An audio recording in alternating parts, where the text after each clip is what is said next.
అంటే ఇప్పుడు ఇవన్నీ చూసిన ఈ ఎక్స్పీరియన్స్లన్నీ విన్నాక సూర్యాది కావచ్చు, ఇది తంది కావచ్చు, ఇంకా రకరకాల చూశాక ఆ, అంటే అవును ఇలాంటి ఇండస్ట్రీలో ఇలాంటి జరుగుతుంది, ఇలాంటివే జరుగుతాయి కదా. ఇది కొత్తగా అయ్యే ఎక్స్పీరియన్స్ ఏం కాదు, ప్రతి ఒక్కరికి జరిగే ఎక్స్పీరియన్స్. దాన్ని ఒక గుర్తుపెట్టుకొని ఒక రివెంజ్ లాగానో లేదా రివెంజ్ లాగానో నాకు సూర్యతో ప్రాబ్లం లేదు, పెద్ద పెద్ద స్టార్స్తో నాకు ప్రాబ్లం లేదు, వాళ్ళతో నాకు రివెంజ్ తీసుకోవడానికి లేదు. నేను వీడితో నాకు ప్రాబ్లం ఏంటంటే వీడు మనిషిలా బిహేవ్ చేయాలి.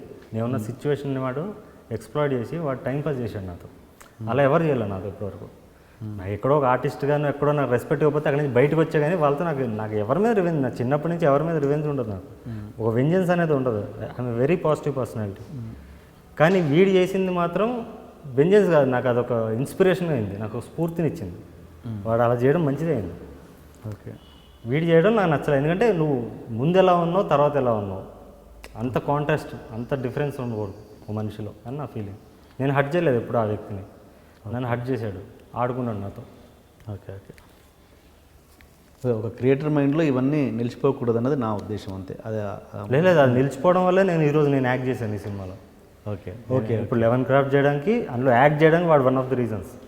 ఎందుకంటే నేను రేపు సక్సెస్ అయినా కూడా, ఒకవేళ నా కష్టంతో నేను సక్సెస్ అయినా అనుకో, మళ్ళీ ఇంకో హీరో, సో కాల్డ్ హీరో అనే వర్డ్ నేను నమ్మను. First we are all actors.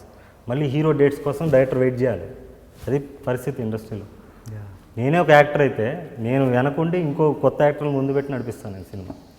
యాక్టర్గా కూడా నాకు మార్కెట్ రావాలి. ఇలాంటి పిచ్చినా కూడా చిచ్చోరగాలతో నేను మళ్ళీ హ్యాండిల్ చేయకూడదు అనిపించింది. అంతేగాని వాడి మీద రివెంజ్ ఏంది? వాడు నా దృష్టిలో పడిపోయింది. వాడి మీద రివెంజ్ ఏంటి? Okay okay. ఇప్పుడు మళ్ళీ మన సినిమా విషయానికి వస్తే సూర్యాస్తమయం. ఓకే, ఇప్పుడు ఏంటి 11 క్రాఫ్ట్స్ ఆల్మోస్ట్ అన్నీ ఏదైనా బ్యాలెన్స్ ఉంచింది, ఏది లేదనుకుంటా, ఉందా ఏదైనా బ్యాలెన్స్? కాస్ట్యూమ్ డిజైనింగ్ నేను చేయలేదు, నాకు రాదు కాస్ట్యూమ్ డిజైన్. కాస్ట్యూమ్స్ అంటే కాస్ట్యూమ్ డిజైనింగ్ చేయడానికి ఏం లేదనుకుంటా అందులో, సినిమాలో ఉందా? ఉంది కాస్ట్యూమ్ డిజైన్. ఈ మూవీలో అన్ని డిజైనర్ వేరే, ప్రతి యాక్టర్కి డిజైనర్ వేరే. అది రాగా ఉంటుంది, ఆ కలర్ కాంబినేషన్ కానీ. నాకు డిజైనింగ్ రాదు, హ్యావ్ ఎ టేస్ట్. దాన్ని ఎగ్జిక్యూట్ చేయడానికి నాకు కాస్ట్యూమ్ డిజైనర్ పెట్టుకున్నాను. మిగతా అన్ని నేను ఎగ్జిక్యూట్ చేయగలను. సినిమాటోగ్రఫీ నేనే ఎగ్జిక్యూట్ చేయగలను, ఎడిటింగ్ నేనే చేయగలను. నా ఇంట్లో నా ఎఫ్సిపి ఉంది, మ్యూజిక్ నేనే చేసుకోగలను. Like every music composer, I have programmers, I have musicians, I have singers, I have studios.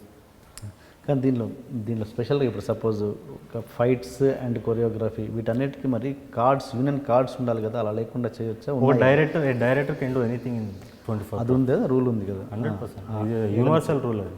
Yes. నేను ఇంకో సినిమాకి నేను స్టంట్స్ చేయలేను. ఇంకో సినిమాకి నేను ఎడిటింగ్ చేయాలంటే ఎడిటర్ కార్డు తీసుకోవాలి. ఓకే. సో డైరెక్టర్ నా సినిమాకి డైరెక్టర్ కెన్ డూ ఎనీథింగ్. క్రియేటర్కి ఇచ్చిన లిబర్టీ అది ప్రపంచం మొత్తంలో అది యూనివర్సల్ రూల్. అది సపోజ్ ఇప్పుడు ఈ సినిమా రిలీజ్ అయ్యాక ఇందులో ఉన్న మ్యూజిక్ డైరెక్టరే నాకు నచ్చి సరోజిని మ్యూజిక్ చేయమంటే పరిస్థితి ఏంటి? చేస్తాను నేను. కార్డు ఉండాలి కదా, సపోజ్ ఫైట్స్ చేయమన్నాను, లేదా ఫైట్స్ చేయలేను, ఫైట్స్ నేను చేయలేను. ఫైట్స్ నేను కార్డు ఉండాలి దానికి.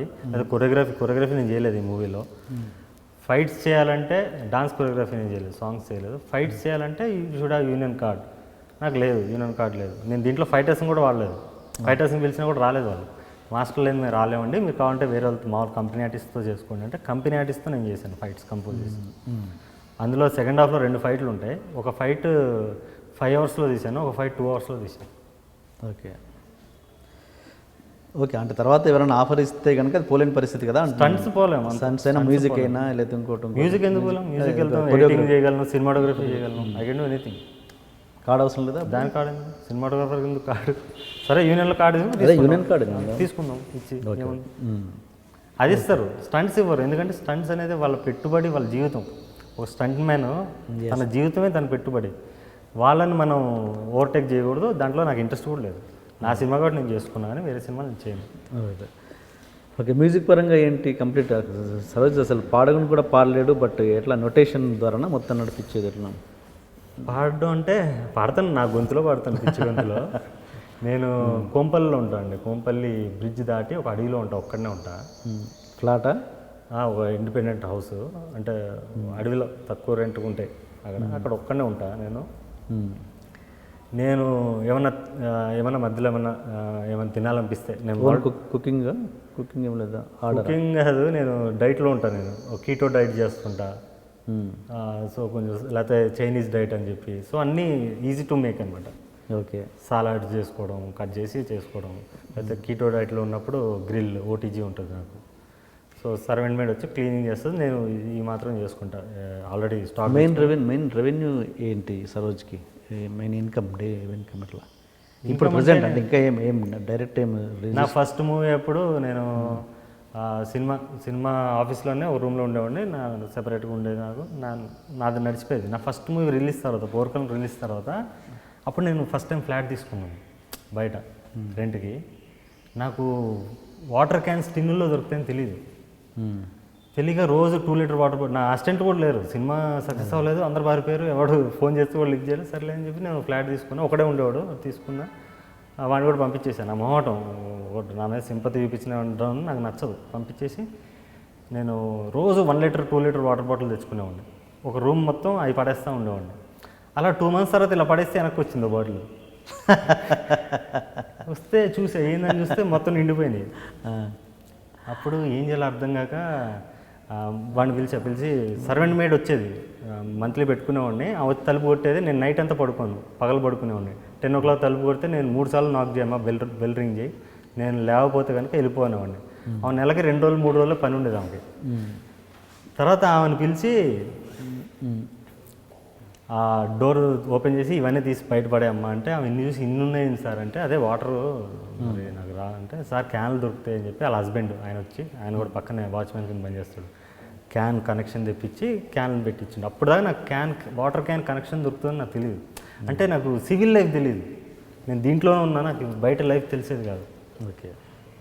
సో తర్వాత నేను యాడ్ ఫిల్మ్ చేసేవాడిని. యాడ్స్లో కూడా ఎట్లా అంటే, నేను యాడ్స్ చేస్తే పెప్సీ, హీరో హోండా ఇలాంటి పెద్ద పెద్దవి చేస్తాను. నీరోషా గారు కెమెరామెన్, రోబో 2 కెమెరామెన్, ఆయన నా సినిమా బాగా నచ్చింది. నా ఫోన్ చేసి నువ్వు యాడ్ చేస్తావని అడిగారు. యాడ్ చేస్తే పెప్సీ, హీరో హోండా ఇలాంటివి చేస్తానండి. పెద్ద డైరెక్షన్ యాడ్స్ ఇలాంటివి చేస్తాను, మామూలు యాడ్స్ చేయను అంటే, అయితే నువ్వు బాంబే వెళ్ళాలి, ఇక్కడ అన్ని ట్రిప్లెక్స్ డిటర్జెంట్ ఇలాంటివి చేయాల్సి వస్తుంది, అయితే అవి అయితే చేయను సార్ అని చెప్పాను. కానీ డబ్బులు కావాలి మనకి, డబ్బులు కావాలని చెప్పి నేను కొన్ని చిన్న యాడ్స్, లోకల్ కార్పొరేట్ యాడ్స్ చేసేవాడిని. వాళ్ళకి కూడా చెప్పేవాడిని, ఎవరైతే నాకు ఏజెంట్ ఉంటాడో నా పేరు చెప్పకు, నేను సో డైరెక్టర్ అని చెప్పకు, ఒక యాడ్ ఫిల్మ్ మేకర్గా చెప్పు, నా పేరు కూడా బయట రాకూడదు అని చెప్పి వెళ్ళి సైలెంట్గా యాడ్స్ చేసేసి వచ్చేవాడిని. ఆ రెవెన్యూ ఉండేది నాకు. ఓకే. తర్వాత నేను 5 daysలో ఒక సినిమా చేశాను. 5 daysలో 5 lakhsలో సినిమా చేశాను. దానికి నాకు శాటిలైట్, దానికి థియేటర్కి నాకు డబ్బులు వచ్చినాయి. ఆ డబ్బులతో నేను 2-3 years నాకు ఏ ప్రాబ్లం లేకుండా నేను నడిచాను. 2013లో నా బ్యాడ్ ఫేస్ స్టార్ట్ అయింది. ఓకే. ఆ టైంలో నాకు వంశీరాజ్ నెక్కంటని నా క్లోజ్ ఫ్రెండ్, తన స్ట్రగ్లింగ్ యాక్టర్, ఎప్పటి నుంచో నన్ను ఫాలో అయ్యాడు. 2004 నుంచే నా షార్ట్ ఫిల్మ్, అప్పటి నుంచే నా షార్ట్ ఫిల్మ్లో ఆయన ఫ్రెండ్ యాక్ట్ చేశాడు. అరే సరోజ్ని కలిపిరా అని అడిగేటాడు అప్పటి నుంచే. ఆయన మళ్ళీ నా ఫ్రెండ్ త్రూ కలిశాడు. నేను ఎప్పటి నుంచో నిన్ను కలిపిమని అడుగుతున్నాను సరోజ్, నువ్వంటే ఇంత ఇష్టం అది అని చెప్పి మాట్లాడితే, సరే అని ఒకసారి ఏదో ప్రాబ్లం వస్తే వాళ్ళ ఇంటికి రమ్మన్నాడు, మా ఇంట్లో ఉండు అని చెప్పి వాళ్ళ ఇంట్లో ఉన్నాను. వాళ్ళ ఇంట్లో 1 day 2 days కానీ వెళ్ళి 8 months ఉన్నాను. 8 months కూడా రాజులాగా నన్ను మళ్ళీ వాళ్ళు కూడా వాళ్ళ పక్కన ఒక రూమ్లో ఉండి నాకు స్పేస్ ఇస్తూ, నాకు రెస్పెక్ట్ ఇస్తూ, మేము క్రికెట్ ఆడుకునే వాళ్ళం. క్రికెట్లో రోజు గొడవలు, తొండి చేసేవాళ్ళని. ఆ ఫ్రస్ట్రేషన్లో తొండి చేసి ఎవరికి గెలవడం కోసం. సో ఆయన కూడా అన్నీ భరించి, వీడు మంచి క్రియేటర్, వీడు ఫ్రస్ట్రేషన్లో ఉన్నాడు అని చెప్పి ఆయన ఆ రెస్పెక్ట్ ఉండేది నాకు, ఆ ఫ్రెండ్షిప్ ఉంది. తర్వాత నేను మళ్ళీ నాకు సినిమా వచ్చాక నేను ఆయనకి ఏమైనా చేయాలనిపించి నేను అప్పుడు kite in the old city అని ఏదో సినిమా చేద్దాం అనుకున్నాను. దాన్ని షార్ట్ ఫిల్మ్ చేద్దాం అని చెప్పి ఆయన్నే మెయిన్ క్యారెక్టర్ కింద పెట్టి అవైలబుల్ ఎక్విప్మెంట్తో 7D కెమెరాతో గొరిల్లా షూట్ చేసి 0 budgetలో షార్ట్ ఫిల్మ్ చేశాను. అది నేనే దాని కెమెరా, ఎడిటింగ్, సౌండ్ డిజైన్ కూడా ఎట్లా అంటే 2 500 స్పీకర్లు, న్యూఎండో ఫ్రీ సాఫ్ట్వేర్ తీసుకుని ఆయన దగ్గర ఒక చిన్న ల్యాప్టాప్ ఉండేది, దాంట్లోనే చేశాను. అది చూడండి మీరు, సినిమాటిక్ క్వాలిటీ ఉంటుంది, kite in the old city.